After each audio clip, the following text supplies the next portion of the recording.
नमस्कार मित्रांनो, कसे आहात सगळे? मस्त मजेत ना? एस क्लास एज्युकेशन बाय सुहानीमध्ये तुम्हा सर्वांचं मनापासून स्वागत आहे.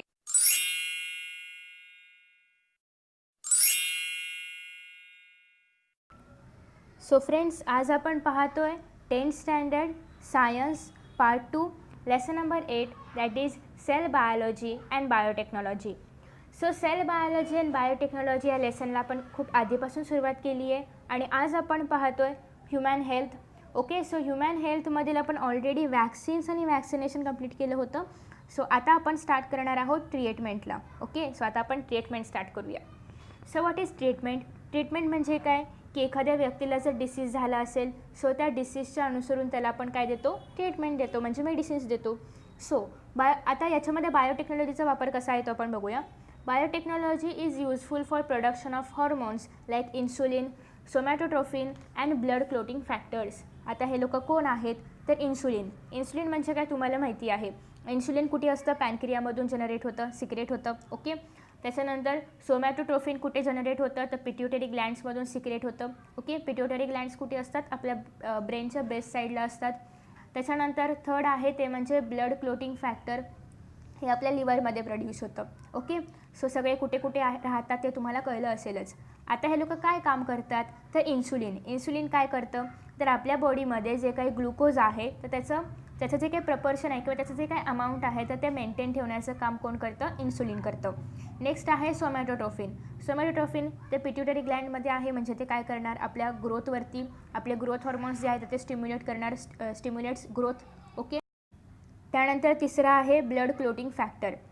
सो ब्लड क्लोटिंग फॅक्टर जे की लिव्हरमध्ये प्रोड्यूस होतं ते काय काम करतं?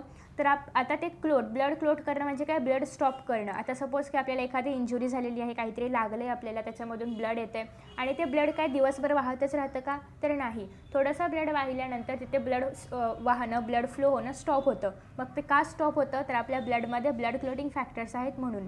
ओके, सो ते काय करतं? आपलं ब्लड स्टॉप करणं किंवा ब्लिडिंग कंट्रोल करण्यासाठी हेल्प करतं. कोण? Blood clotting factors. मग आता जर आपल्या बॉडीमध्ये इन्सुलिन नसेल तर काय होणार? डायबिटीज. मग जर बॉडीमध्ये इन्सुलिन नसेल तर त्याच्यापासून आपल्याला काय होऊ शकतं? डायबिटीस होऊ शकतो. आणि डायबिटीस झाल्यानंतर मग आपल्याला बाहेरून इन्सुलिन्स म्हणजे बॉडीच्या बाहेरून इन्सुलिन्स घ्यावे लागतात. ते कसे तयार होतात ते आपण लास्ट व्हिडिओमध्ये पाहिलं आहे.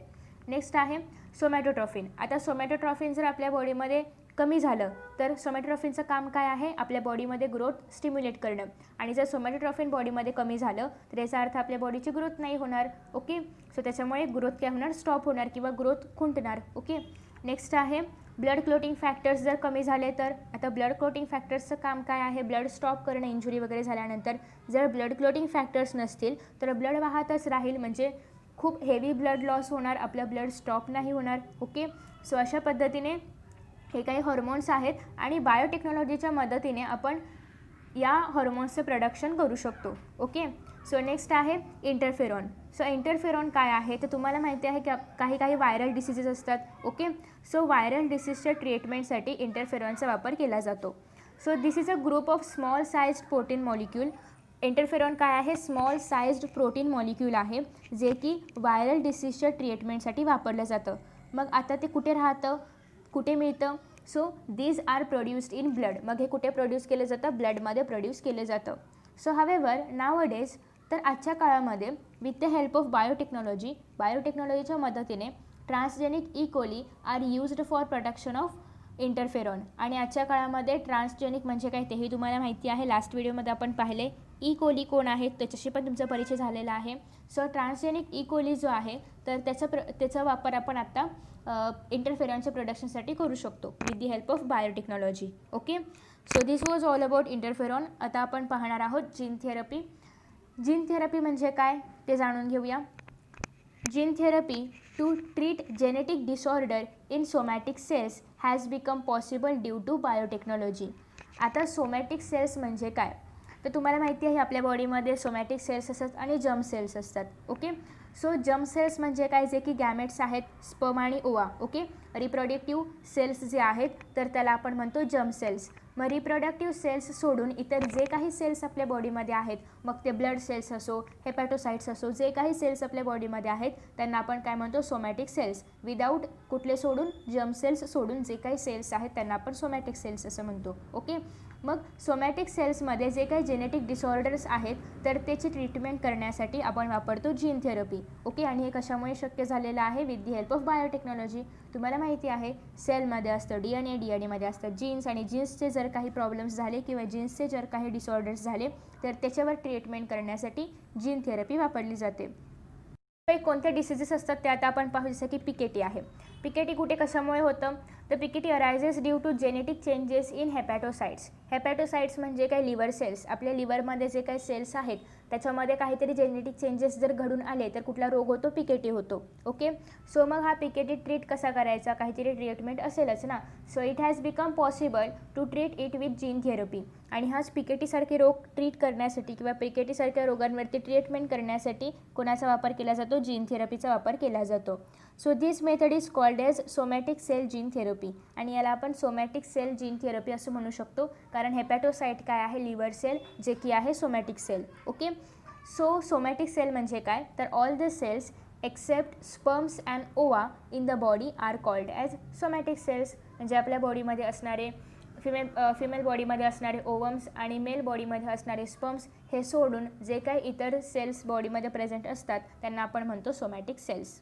ओके. सो जीन थेरपी का केली जाते, तर सोमॅटिक सेल्समधले जे डिसऑर्डर्स आहेत तर ते जे जेनेटिक डिसऑर्डर्स आहेत तर त्यांच्यावर ट्रीटमेंट म्हणून जीन थेरपी केली जाते. एक्झाम्पल आहे PKT. नेक्स्ट आहे cloning. So what is cloning? Production of replica of any cell or organ or either organism is called cloning. Replica म्हणजे काय, एकदम same to same. Okay. So एखाद्या same to same सेलचं किंवा ऑर्गनचं किंवा पूर्णतः ऑर्गॅनिझमचं जर आपल्याला प्रोडक्शन करायचं असेल तर त्याला आपण काय म्हणतो, क्लोनिंग म्हणतो. आता या क्लोनिंगमध्ये पण 2 टाईप्स आहेत. एक आहे रिप्रोडक्टिव्ह क्लोनिंग, एक आहे therapeutic cloning. Okay. So first आपण पाहणार आहोत reproductive cloning. So reproductive cloning काय आहे, a clone can be produced by fusion of a nucleus of somatic cell with the enucleated ovum of anybody. Okay. So या ठिकाणी काय सांगितलेलं आहे की एखादं सोमॅटिक सेलचं न्यूक्लियस. ओके. सोमॅटिक सेल म्हणजे काय, the cells which are except sperms and ovum. Okay.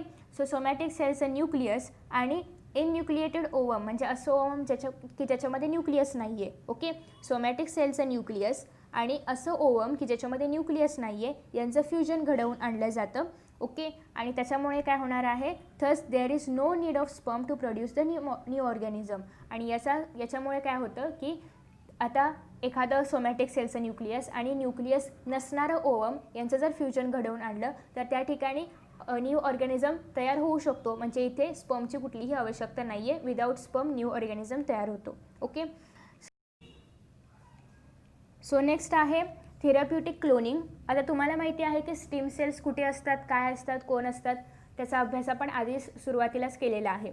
So stem cells are the parent cells of all the cells. Okay. आपल्या बॉडीमध्ये जे काही सेल्स प्रेझेंट आहेत त्या सगळ्या सेल्सचं पॅरेंट सेल कोण असतं, स्टेम सेल्स असतात. अडल्ट बॉडीमध्ये स्टेम सेल कुठे कुठे प्रेझेंट असतात, in the adipose tissue, adipose connective tissue, त्याचबरोबर रेड बोन मॅरो आणि ब्लडमध्ये असतात. ओके. हे झालं अडल्ट स्टेजमध्ये. आता जर एम्ब्रिओनिक स्टेम सेल्स असतील तर ते एम्ब्रिओमध्ये प्रेझेंट असतात, बेबीच्या अम्बेलिकल कॉर्डमध्ये प्रेझेंट असतात. सो आता हे जर स्टेम सेल्स आपल्याला जर प्रोड्यूस करायचे असतील, म्हणजे स्टेम सेल्स आपल्याला मिळत नाही आहेत, आपल्याला जर नवीन प्रोड्यूस करायचे आहेत स्टेम सेल्स, तर स्टेम सेल्स प्रोड्यूस करता येतात का, तर करता येतात. मग ते कसं करायचं किंवा स्टेम सेल्स कसे फॉर्म करायचे, तर stem cells can be derived from the cell formed in laboratory. म्हणजे लॅबोरेटरीमध्ये आपण स्टेम सेल्स तयार करू शकतो. कसं तयार करू शकतो, by the union of somatic cell nucleus with the enucleated egg cell. आता इन्युक्लिएटेड एग सेल म्हणजे काय, ओवा किंवा ओवम. ओके. एग सेल म्हणजे काय, ओवा किंवा ओवम. सो ओवम जे आहेत तर ओवम जे की अनन्यूक्लिएटेड आहेत म्हणजे त्याच्यामध्ये न्यूक्लियस प्रेझेंट नाही आहे. विदाऊट न्यूक्लियस कोण आहे, ओवम आहे. सो विदाऊट न्यूक्लियस ओवम आणि स्टोमॅटिक सेलचं न्यूक्लियस. सोमॅटिक सेल, स्टोमॅटिक नाही, सोमॅटिक सेल. सोमॅटिक सेल म्हणजे काय, ओवा आणि स्पर्म सोडून इतर जे काही सेल्स आपल्या बॉडीमध्ये आहेत तर ते. सो सोमॅटिक सेलमधलं जे न्यूक्लियस आहे तर ते, आणि या ठिकाणी जे एक सेल आहे जे की ओवम आहे, तर त्याच्यामध्ये काय नाही आहे, न्यूक्लियस नाही आहे. सो यांचं जेव्हा फ्युजन घडवून येणार तर त्याच्यापासून आपण स्टीम सेल्स तयार करू शकतो लॅबोरेटरीमध्ये. ओके, आणि तुम्हाला तर माहिती आहेत की स्टीम सेल्स पॅरेंट सेल असल्यामुळे स्टीम सेल्सच्या आधारे जे डिसीजेस आहेत, अनेक डिसीजेस जे आहेत तर ते कवर केले जाऊ शकतात, ते ट्रीट केले जाऊ शकतात. ओके, सो अशा पद्धतीने स्टीम सेल्स प्रोड्यूस केले जातात, फॉर्म केले जातात. नेक्स्ट आहे सिमिलर टू सेल्स सारखंच genes can also be cloned and millions of copies of same gene can be produce. तर जसं की आपण पाहिलं की जर सोमॅटिक सेलचा न्यूक्लियस आणि एन्यूक्लिएटेड जर आपण एक सेल घेतलं, त्याचं जर का फ्युजन घडवून आणलं तर त्यापासून आपल्याला स्टीम सेल्स मिळू शकतात. मग सेल्समध्ये ज्याप्रमाणे असं क्लोनिंग घडून येतं तर त्याचप्रमाणे जीन्समध्ये पण क्लोनिंग घडून येतं. आणि जर जीन्समध्ये जर क्लोनिंग घडून आलं तर त्यापासून मिलियन्स ऑफ कॉपीज म्हणजे एका जीनसारखेच मिलियन्स ऑफ जीन्स तयार केले जाऊ शकतात. So those can be used for gene therapy and other purposes. आणि ते जीन थेरपीमध्ये जसं की आता आपण जीन थेरपी शिकलेलो आहोत, जीन थेरपीमध्ये काय केलं जातं की आपल्या बॉडीमध्ये जे सोमॅटिक सेल्स आहेत त्यांच्या जीन्समध्ये जर काही डिसऑर्डर्स असतील तर ते ट्रीट करण्यासाठी जीन थेरपी वापरली जाते. मग या ठिकाणी काय सांगितलेलं आहे की ज्याप्रमाणे सेल्समध्ये क्लोनिंग घडून आणलं जातं त्याचप्रमाणे जीन्समध्ये पण घडवून आणलं जातं. आणि जीन्समध्ये क्लोनिंग केल्यानंतर जेव्हा जीन्स क्लोन्ड होतात तेव्हा त्यापासून एकाच जीन्ससारखे मिलियन्स ऑफ जीन्स तयार होतात, जे की आपण जीन थेरपीमध्ये वापरू शकतो. सो नेक्स्ट आहे controlling the inheritance of hereditary diseases continues of generations enhancing the specific tendency may become possible due to cloning technique. आता तुम्हाला माहिती आहे की काही जे हेरिडिटरी डिसऑर्डर्स असतात जसं की हार्ट डिसीज आहेत किंवा डायबिटीस आहे. ओके, सो हार्ट डिसीज किंवा डायबिटीस यांसारखे जे हेरिडिटरी डिसीजेस आहेत तर हे स्टॉप करण्यासाठी किंवा हे कंट्रोल करण्यासाठी पण आपण जे क्लोनिंग आहे त्याचा वापर करू शकतो. ओके, जसं की हेरिडिटरी डिसीज एका जनरेशनपासून दुसऱ्या जनरेशनकडे पासआउट होतात, तर हे स्टॉप करण्यासाठी पण किंवा पूर्णतः स्टॉप नाही बट कंट्रोल करण्यासाठी पण आपण क्लोनिंग टेक्निक वापरू शकतो. However, there is worldwide opposition to human cloning or various issues. पण या ठिकाणी पण काही लिमिटेशन्स आहेत, इश्यूज आहेत अबाउट क्लोनिंग. ओके, नेक्स्ट आहे फोर्थ वन इंडस्ट्रियल प्रोडक्ट्स और व्हाईट बायोटेक्नॉलॉजी. आता इंडस्ट्रियल प्रोडक्ट्स किंवा व्हाईट बायोटेक्नॉलॉजी म्हणजे काय ते आपण जाणून घेऊया. So various industrial chemicals can be produced through less expensive processes. आता काही लेस एक्सपेन्सिव्ह म्हणजे काय, कमी खर्चिक प्रोसेसपासून पण आपण अनेक इंडस्ट्रियल केमिकल्स प्रोड्यूस करू शकतो. ओके, एक्झाम्पल काय आहे, alcohol production from sugar molasses with the help of transgenic east. Transgenic म्हणजे काय, असं ईस्ट की ज्याच्यामध्ये जीन्स ट्रान्सफर केलेले आहेत. सो शुगर मोलॅसिसपासून अल्कोहोल तयार होतं आपल्याला माहिती आहे विथ द हेल्प ऑफ काही ईस्टच्या मदतीने. ओके, सो शुगर मोलॅसिसमध्ये जर आपण घडवून आणलं fermentation with the help of transgenic east तर त्यापासून आपल्याला काय मिळू शकतं, अल्कोहोल. आणि alcohol is a industrial chemical. Okay, तर अशा पद्धतीने काही लेस एक्सपेन्सिव्ह म्हणजे कमी खर्चामध्ये पण आपण अशा प्रकारे इंडस्ट्रियल केमिकल्स प्रोड्यूस करू शकतो. आपल्याला काही इन्फॉर्मेशन दिली आहे ती पण आपण पाहूया. आणि याच्यानंतर जो एन्व्हायरमेंट अँड बायोटेक्नॉलॉजी टॉपिक आहे तर तो आपण नेक्स्ट व्हिडिओमध्ये पाहणार आहोत. See the proteins produced by biotechnology and the names of diseases they are used against. म्हणजे या ठिकाणी आपल्याला काही प्रोटीन्सची नावं दिलेली आहेत आणि कोणत्या डिसीजच्या अगेन्स्ट हे प्रोटीन्स वापरले जातात ते इथे दिलेलं आहे. ओके, इथे प्रोटीनची नावं आहेत, इथे डिसीजची नावं आहेत. सो फर्स्ट आहे डायबिटीसच्या अगेन्स्ट इन्सुलिन वापरलं जातं. ड्वार्फिझम त्याच्या अगेन्स्ट सोमॅटोस्टेटिन वापरलं जातं. ॲनिमियाच्या अगेन्स्ट इरिथ्रोपोएटिन वापरलं जातं.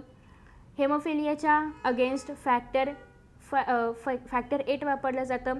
कॅन्सरच्या अगेन्स्ट इंटरल्युकेन वापरलं जातं. व्हायरल इन्फेक्शनच्या अगेन्स्ट इंटरफेरॉन वापरलं जातं. इंटरफेरॉनबद्दल इन्फॉर्मेशन पण आपण आधीच्या या व्हिडिओमध्ये घेतलेली आहे. त्याच्यानंतर नेक्स्ट आहे पीपिंग इन टू हिस्ट्रीमध्ये डोकावताना. A sheep Dolly was born in Scotland by cloning technique on 5 जुलै 1996. आत्ताच आपण क्लोनिंग टेक्निक पाहिली.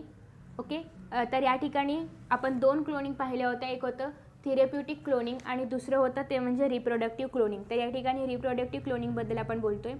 तर रिप्रोडक्टिव्ह क्लोनिंगमध्ये आपण पाहिलं होतं की एखादं इनन्यूक्लिएटेड एग सेल जसं की कुठलं पण इनन्यूक्लिएटेड ओवम असेल आणि त्याच्यामध्ये जर आपण कुठल्याही सोमॅटिक सेलचं जर न्यूक्लियस त्याचं फ्युजन घडवून आणलं तर त्यापासून विदाऊट स्पर्म एखादा नवीन ऑर्गॅनिझम तयार होऊ शकतो. तर त्याच पद्धतीने क्लोनिंग टेक्निकच्या मदतीने डॉली शीप बॉर्न झाली होती 5 जुलै 1996ला स्कॉटलँडमध्ये. कशी झाली होती बॉर्न ते पण आपण पाहूया. Nucleus from the udder cell of sheep of fin dorset variety has been introduced into enucleated ovum of Scottish sheep.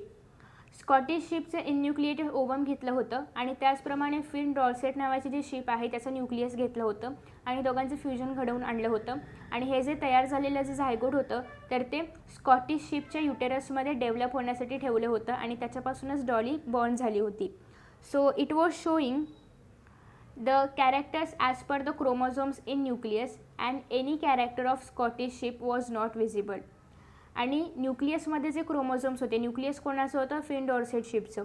So न्यूक्लियसमध्ये जे काही कॅरेक्टरिस्टिक्स होते तर तेच फक्त त्या नवीन तयार झालेल्या डॉली शिपमध्ये दिसत होते आणि स्कॉटिश शिपचं कोणतंही कॅरेक्टर दिसत नव्हतं. स्कॉटिश शिपचं फक्त काय होतं, इनन्यूक्लिएटेड ओवम होतं, म्हणजे त्याच्यामध्ये DNA किंवा जीन वगैरे असलं काही नव्हतं, कारण DNA जीन न्यूक्लियसमध्ये असतं. आणि न्यूक्लियस कोणाचं घेतलं होतं, फिन डॉर्सेट या शिपचं घेतलं होतं, या जातीच्या शिपचं घेतलं होतं. त्याच्यामुळे तयार झालेलं जे डॉली शिप होतं तर त्याच्यामध्ये स्कॉटिश शिपचं काहीच कॅरेक्टर्स आपल्याला पाहायला मिळत नव्हते. सो या ठिकाणी आपण डॉली कशी दिसते ते बघू शकतो. क्लोन आहे, त्याला नाव क्लोन असल्यामुळे डॉली क्लोन असं लिहिलं आहे. सो हे सगळं होतं डॉली शिपबद्दल. नेक्स्ट व्हिडिओमध्ये आपण पाहणार आहोत environment and biotechnology. So I hope की तुम्हाला हा व्हिडिओ आवडला असेल. Thank you for watching this video. See you in next video.